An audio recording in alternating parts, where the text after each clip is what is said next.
हरे कृष्णा। कंस ने न केवल यदु, भोज और अंधक वंश पर कब्जा कर लिया था, बल्कि उसने प्रलंबा, बकासुर, तृणावत, अघासुर, मुष्टिक, अरिष्ट, पूतना, केशी और धीनुक जैसे कई राक्षसों से भी गठबंधन कर लिया था। इस तरह कंस ने भारतवर्ष में अपनी सत्ता बहुत मजबूत कर ली थी।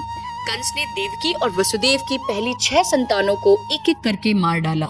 जबकि देवकी 7वीं बार गर्भवती हुई तो भगवान के अंश अवतार शेषनाग उनके गर्भ में प्रकट हुए।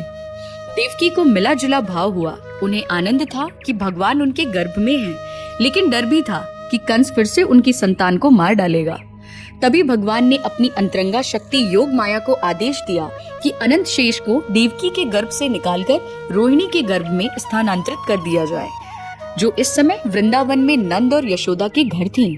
भगवान ने कहा, मैं स्वयं देवकी के गर्भ में प्रकट होऊंगा और तुम नंद यशोदा की कन्या बनकर प्रकट होना। तुम्हें लोग दुर्गा, नारायणी, काली आदि रूपों में पूजेंगे। योगमाया ने भगवान की आज्ञा का पालन किया।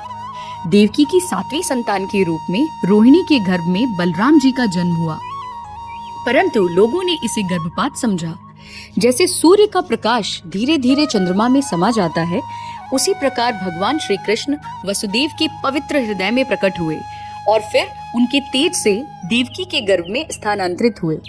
देवकी दिव्य तेज से चमकने लगी थी। कंस ने यह देखकर समझ लिया कि भगवान स्वयं देवकी के गर्भ में आ चुके हैं। वह घबरा गया, परंतु जानता था कि भगवान विष्णु का कार्य रोका नहीं जा सकता। कंस सोचने लगा, अगर मैंने देवकी को अभी मार दिया तो मेरा नाम भी बर्बाद होगा और भगवान मुझे और भी कठोर दंड देंगे।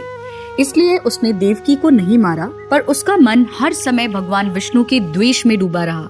सोते जागते चलते फिरते वह केवल श्री कृष्ण का ही चिंतन करता रहा, लेकिन विरोध की भावना से। उसी समय ब्रह्मा, शिव, नारद और अन्य देवता अदृश्य रूप से कंस के महल में पहुँचे और भगवान की स्तुति करने लगे।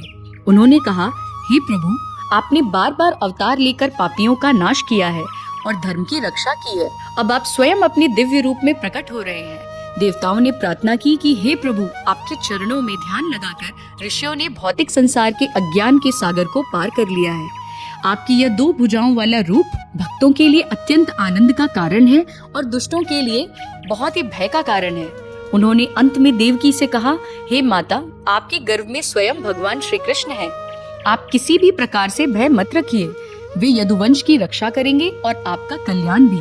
इस प्रकार देवताओं द्वारा गर्भस्थ भगवान कृष्ण की स्तुति नामक अध्याय का भक्ति वेदांत तात्पर्य पूर्ण हुआ। हरे कृष्णा।